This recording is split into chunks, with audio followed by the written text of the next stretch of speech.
Kalau Dirkrimum yang merintahkan tangkap, saya minta Kapolda Lampung dulu ingatkan Dirkrimumnya, bebaskan saudara Wawan.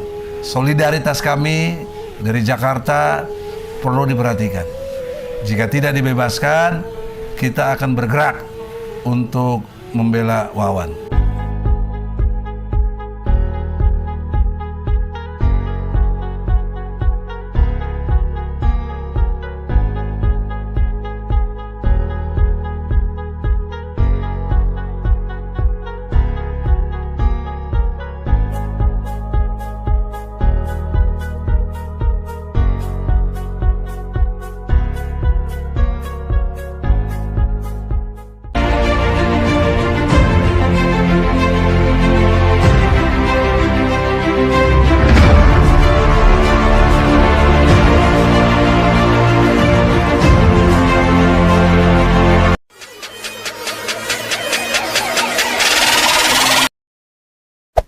Hey there. Subscribe to my channel. And also press this bell icon.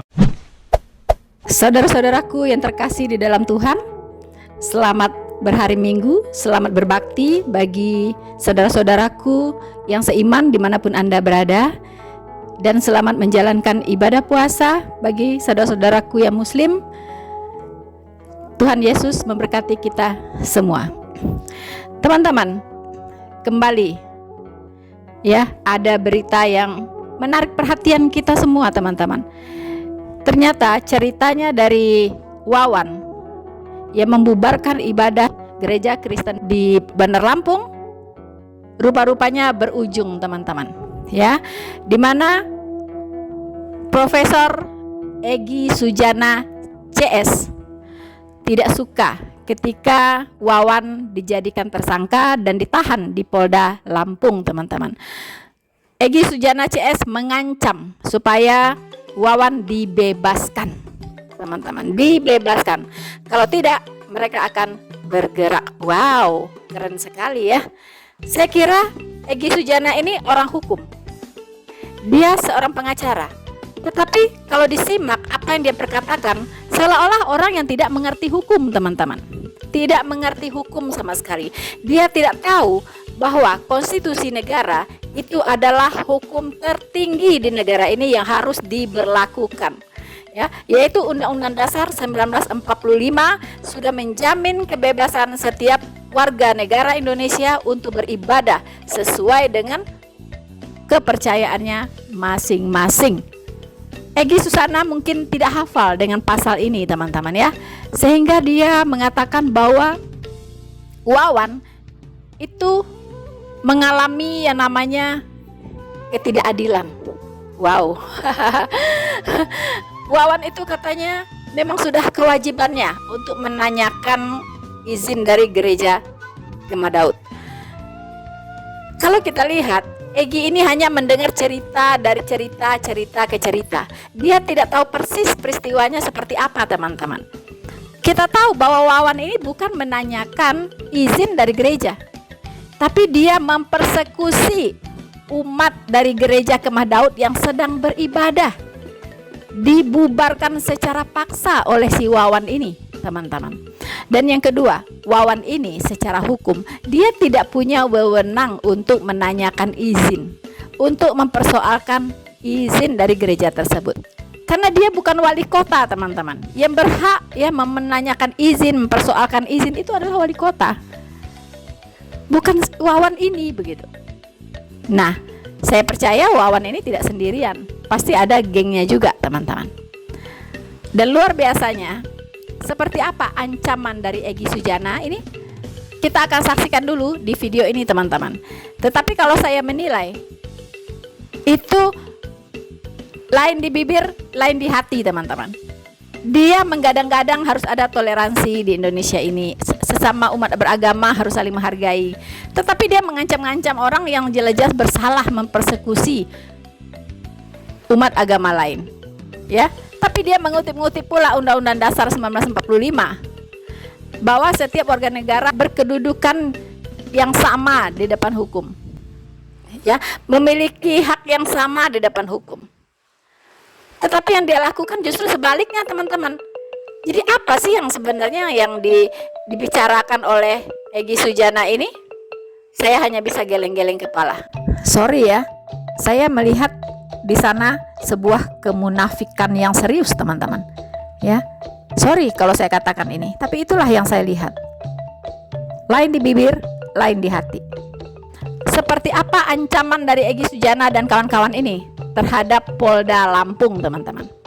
Ya, dan tuduhannya apa yang dia gencarkan terhadap Polda Lampung. Selamat menyaksikan. Allahu Akbar. Bismillahirrahmanirrahim. Assalamualaikum warahmatullahi wabarakatuh. Waalaikumsalam warahmatullahi wabarakatuh. Takbir. Allahu Akbar. Saudara-saudara, Egy Sujana Channel, cerdas, berani, militan. Insyaallah la haula wala quwata illa billah. Saudara-saudara, kami dapat berita dari Lampung,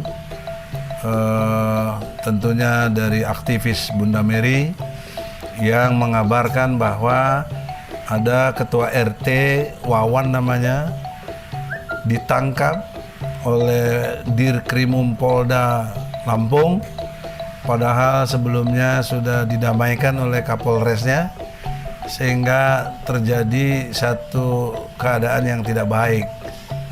Persoalannya sederhana. Wawan sebagai aparatur pemerintah paling bawah tingkat RT itu taat azas untuk melarang kegiatan yang tanpa ada izin. Nah, ini di satu kawasan gudang yang informasi ke saya dipakai buat kebaktian atau peribadatan untuk non-muslim. Tentu sebagai ketua RT di wilayah itu mempertanyakan izinnya, karena udah mulai dari 2016 sudah larang, dan kini terulang lagi di 2023. Tentu menghentikan itu adalah peristiwa hukum yang dibenarkan, karena dia aparatur pemerintah tingkat paling rendah di RT RW-nya. Nah, pertanyaan seriusnya, mengapa dia sampai ditangkap? Ya, karena menurut isu Dirkrimumnya punya keberpihakan keagamaan dengan yang ada melakukan kegiatan. Nah, ini tidak dibenarkan secara ilmu hukum, karena ilmu hukum pasal 27 ayat 1 UUD 45, setiap warga negara berkesamaan kedudukannya dalam pemerintahan dan hukum tanpa kecuali. Kenapa ini dikecualikan? Ya, hanya karena seagama Anda punya jabatan, kemudian Anda gunakan jabatan, penyalahgunaan wewenang jabatannya untuk menangkap orang. Ini sadis, nggak mengerti. Tapi anehnya ini pejabat tinggi di Polda Lampung. Jadi dikiranya Pak Sigit, yang saya kenal juga sebagai Kapolri, perhatian kepada Polda Lampung karena ini bisa memicu SARA.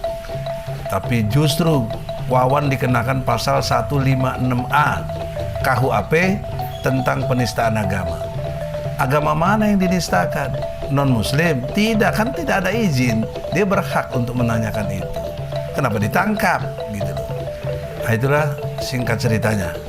Maka untuk itu kita minta pendapat singkat Ustadz Khotot. Bagaimana? Terima kasih. Assalamualaikum warahmatullahi wabarakatuh. Waalaikumsalam.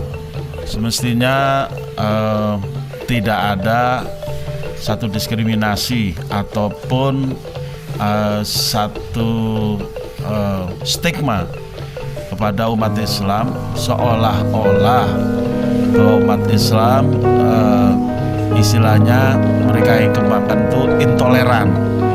Sebenarnya aparat RT ini kan bergerak sesuai dengan koridor pemerintahan. Kalau dia bukan RT, ya mana berani dia melakukan tindakan itu. Dan kalau tidak ada petunjuk bahwa sebuah kegiatan itu mesti menggunakan izin, ya dia nggak akan mungkin menegur gitu. Nah, oleh karena itu ini kan memang ada undang-undangnya atau peraturannya bahwa kegiatan ibadah itu memang dalam hal ini bukan kegiatan ibadah di tempat orang yang seiman ya, tapi di tempat yang di situ mayoritas adalah orang yang tidak seiman, maka memang itu ada aturannya. Nah, kalau sudah ada aturannya ya harus ditaati ya. Oleh karena itu dalam hal ini pihak Polri yang belakangan ini banyak ketimpa musibah, jangan ditambah lagi dengan musibah Lampung ini, karena ini pertentangan agama. ya, apalagi ini bisa memicu pertentangan agama. Ini akan dampaknya bisa jauh lebih serius daripada yang kemarin-kemarin begitu ya. Jadi inilah yang saya sarankan, pihak Kapolri segera menyelidiki masalah dan mengambil tindakan yang tepat ya. Adapun untuk umat Islam, kami menyarankan untuk menahan diri ya, jangan sampai terpicu, terprovokasi oleh hal-hal yang nanti membuat umat Islam rugi sendiri. Terima kasih. Assalamualaikum warahmatullahi wabarakatuh. Selanjutnya ada pernah memimpin bidang kerohanian di Kemenhan yang kita dengar, Buya Aswin. Singkat cerita, masalah begini gimana ngatasinya? Assalamualaikum warahmatullahi wabarakatuh. Kolonelnya jangan lupa, MUI-nya juga. Alhamdulillah wa syukurillah, mendengar berita tadi sungguh mengharukan. Kita sebetulnya sudah tahu bahwa mendirikan rumah peribadatan itu sudah keputusan 3 menteri. Artinya ada izin setempat. Sedangkan RT menanyakan soal izin itu, berarti dia tidak pernah dimintakan izin lingkungan itu. Tapi terjadi, Pak RT-nya malah yang ditangkap. Ini supaya penegak hukum tentu mengulang lagi, melihat lagi penetapannya. Tidak usah seperti yang dikatakan oleh Profesor Egy Sujana tadi, menyeret hukum untuk kepentingannya sendiri. Ini kelihatan sekali firman Allah di sini. Ya, tarda angkal Yahuda wa Nasara. Tidak senang, tapi karena berkuasa dibawa hukum itu ke sana. Ini juga peringatan terhadap orang Islam. Ya, lebih-lebih yang sedang duduk punya kekuasaan. Bisa nggak mendudukkan persoalan hukum atau mempergunakan kekuasaan itu, nggak usah menyeret, tapi mendudukkannya sesuai dengan hukum yang tercantum. Demikian, terima kasih. Assalamualaikum warahmatullahi wabarakatuh. Yang terakhir, Panglima Bes Rusdi, bagaimana pengalamannya di Ambon? Karena Anda orang Ambon, bahkan Anda pernah tentara di sana. Assalamualaikum warahmatullahi wabarakatuh. Salam. Kalau melihat kejadian yang terjadi di Lampung ini, kita takutkan jangan sampai terjadi seperti apa yang di Ambon yang pernah kita alami. Mari kita jauhkan, karena berbicara tentang isu agama dan hal yang terjadi di Lampung ini bisa membawa dampak yang paling besar, apalagi berbicara tentang SARA. Jadi kami minta supaya Pak Kapolri untuk segera menangani secara serius, jangan sampai biasnya merembet ke seluruh Indonesia. Karena ini masalah kecil, berbicara tentang masalah kecil, walaupun masalah Lampung, tapi sudah gaungnya ke Jakarta. Jadi kami minta segera ditangani dan buat kepolisian kalau bisa bertindak yang adil, jangan bertindak semaunya saja, sesuai dengan undang-undang. Terima kasih. Wassalamualaikum warahmatullahi wabarakatuh. Demikianlah saudara-saudara, dalam kesempatan ini kami jelas menyarankan yang terbaik buat bangsa ini. Kami mengerti sila ketiga Pancasila, jaga persatuan Indonesia. Kita harus betul-betul Indonesia ini bersatu, tidak boleh pecah belah karena perbedaan-perbedaan agama, suku, ras. Karena kita adalah Bhinneka Tunggal Ika. Soal agama, lakum dinukum waliyadin. Agamamu agamamu, agamaku agamaku. Engkau tidak sembah yang aku sembah, aku tidak sembah yang kamu sembah. Jadi kita masing-masing jagalah baik-baik. Kalau Dirkrimum yang merintahkan tangkap, saya minta Kapolda Lampung dulu ingatkan Dirkrimumnya, bebaskan saudara Wawan.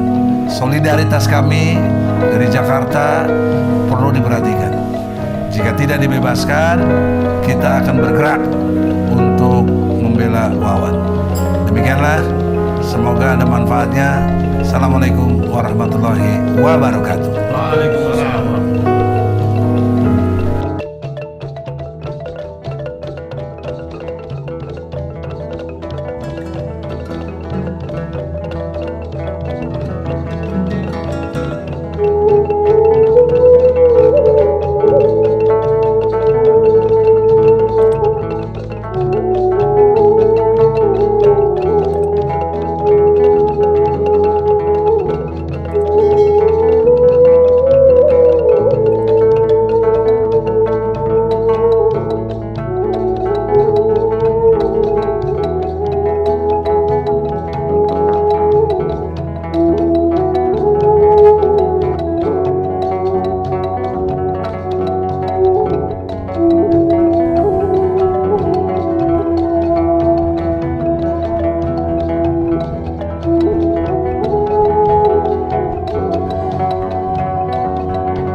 there.